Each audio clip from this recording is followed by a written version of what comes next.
Bonjour et bienvenue au podcast Les Éconos. Aujourd'hui, on parle d'un sujet qu'on a touché plusieurs fois. Par contre, on fait un petit rappel parce que c'est quelque chose qui peut être très avantageux pour les entrepreneurs, surtout si vous êtes un entrepreneur technologique. Et j'ai bien nommé les crédits d'impôt. Donc, sans plus tarder, on passe ça.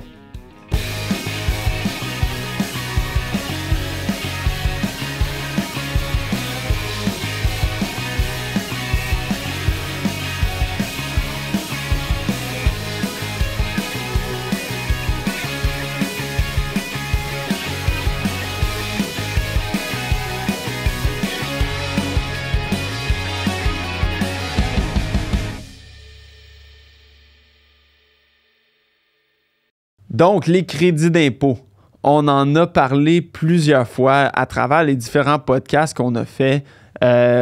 Donc, vous êtes quand même assez familier avec la chose. Par contre, j'aime mieux... on va faire une petite chronique aujourd'hui pour résumer un peu les crédits d'impôt en technologie qui sont disponibles. En préface, là, mettons ça au clair, c'est pas tous les crédits d'impôt qui existent. Il en existe une multitude. Par contre, les trois que je vais nommer, c'est vraiment ceux qui sont le plus avantageux pour les entrepreneurs technologiques. Après ça, il existe des tonnes de subventions, il existe des tonnes de prêts, de financement pour les entreprises. Par contre, ça va changer dépendant de votre industrie, de votre région, géographiquement où est-ce que vous êtes, qui vous êtes. Il existe du financement, de la subvention pour les minorités. Il existe vraiment beaucoup de trucs. Si vous êtes en démarrage, si vous êtes en croissance, si vous êtes en décroissance, en fin de vie, une nouvelle technologie. Écoute, il existe plein de subventions puis plein de financements. Donc, vraiment, ça va être un sujet que vous pouvez aller voir sur notre blog. On a écrit un blog qui énumère certaines offres de financement gouvernementales et non gouvernementales. Par contre, c'est vraiment pas exhaustif comme liste parce qu'il y en a tout plein.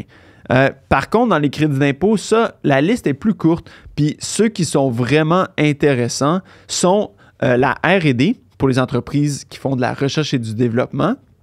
Le crédit d'impôt de CDAE, donc crédit d'impôt pour affaires électroniques. Et puis le troisième, c'est les crédits d'impôt pour production de titres multimédia.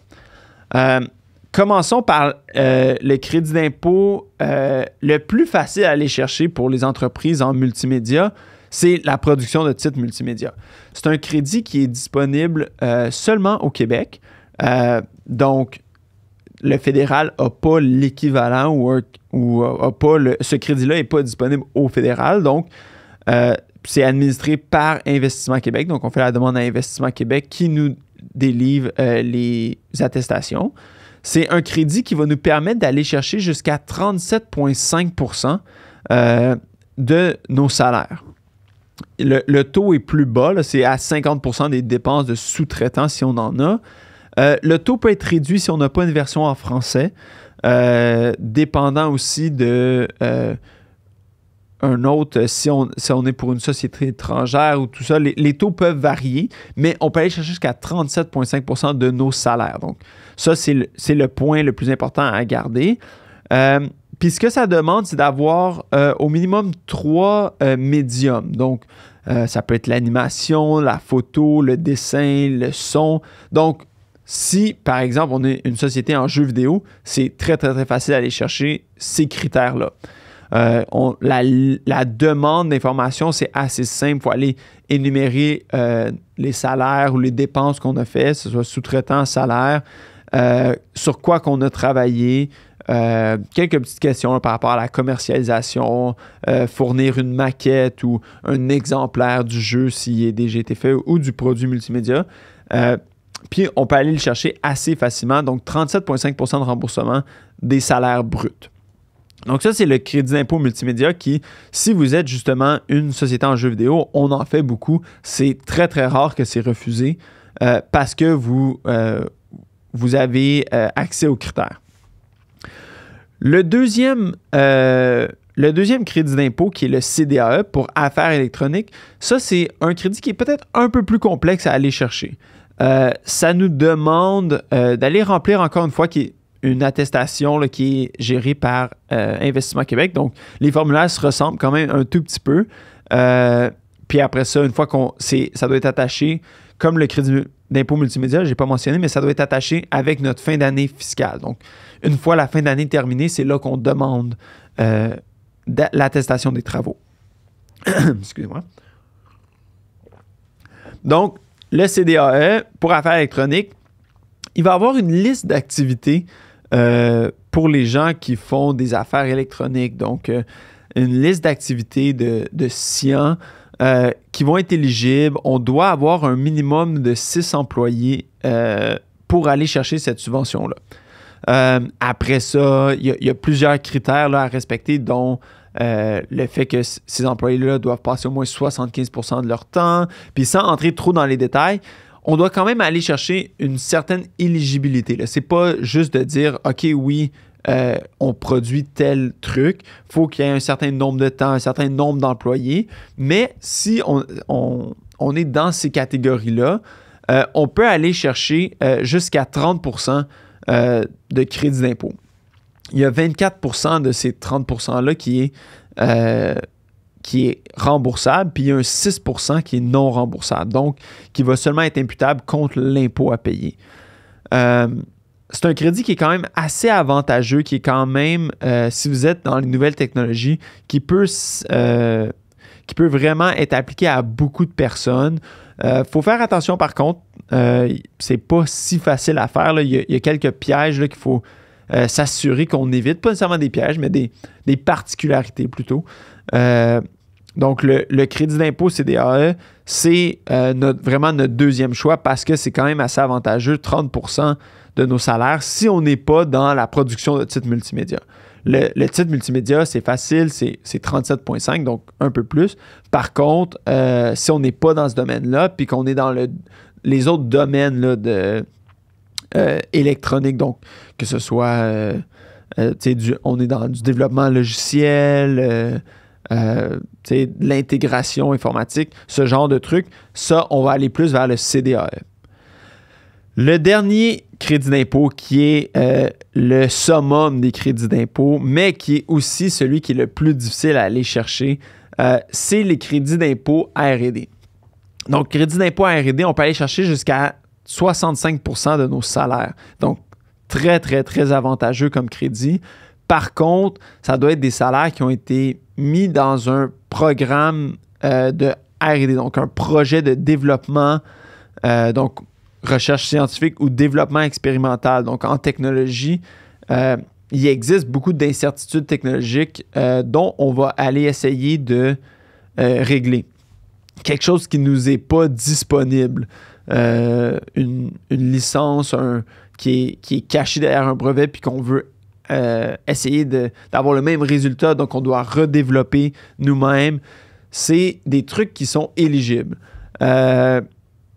On doit faire une description technique de notre projet, des dépenses qu'on a engagées pour ce projet-là. Ça peut être des salaires, des sous-traitants, des matériaux, ce genre de truc qui est accessible au crédit. Puis, on n'est pas récompensé au succès.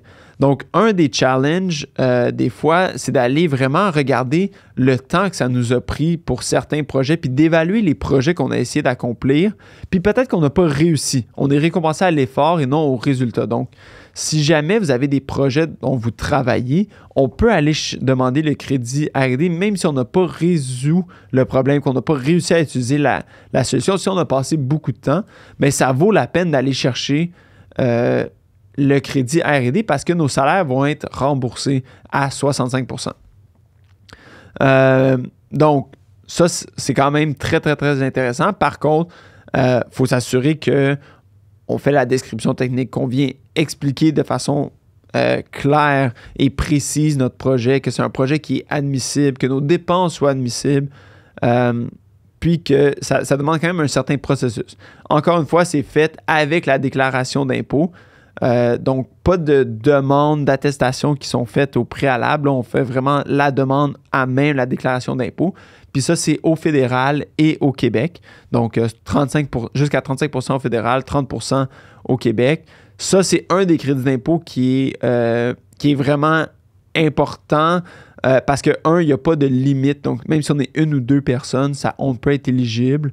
Il y a le fait, par contre, au Québec, le premier 50 000 n'est pas admissible. Par contre, au fédéral, dès les premiers dollars, on est admissible. C'est sûr que si on a des tout petits projets qui ne requièrent que quelques heures, ça vaut peut-être pas la peine de passer le temps de rédiger la description technique, qui est à peu près 3 questions, peut-être 2000 mots là, au total. Donc, c'est pas très, très long, mais il faut quand même y penser, puis il faut être concis et clair. Donc, ça prend quand même un certain nombre de temps. Donc, à voir si ça vaut la peine. Donc, c'est vraiment les 3 crédits d'impôt qui peuvent être admissibles ou qui valent le plus la peine là, pour les entreprises technologiques.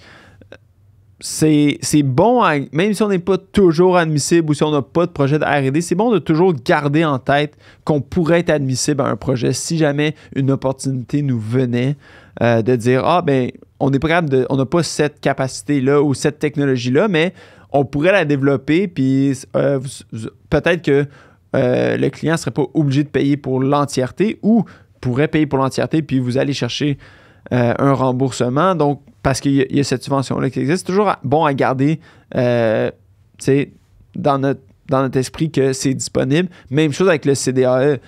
Si on est éligible, mais qu'on n'a pas 6 employés, peut-être ça vaut la peine d'engager une 5e ou une 6e personne parce que tous les autres salaires vont être admissibles si on engage ces 2 autres personnes. Il y a de la flexibilité sur le nombre de personnes pour les entreprises en démarrage, mais ça, il faut vraiment le regarder. Là, c'est pas nécessairement du cas par cas, mais il y a certaines particularités là, qu'on peut aller chercher, mais c'est toujours bon à garder que oui, ça pourrait être du travail éligible si on a ces 6 personnes-là, puis le crédit d'impôt multimédia, si on est dans le domaine des multimédias, on y pense, c'est pratiquement un automatisme. Donc, si vous avez d'autres questions, comme je l'ai mentionné un peu plus tôt, allez voir le blog. Il y a beaucoup d'informations. C'est des programmes qui sont assez complexes. Il y a beaucoup d'informations, il y a beaucoup de ressources en ligne.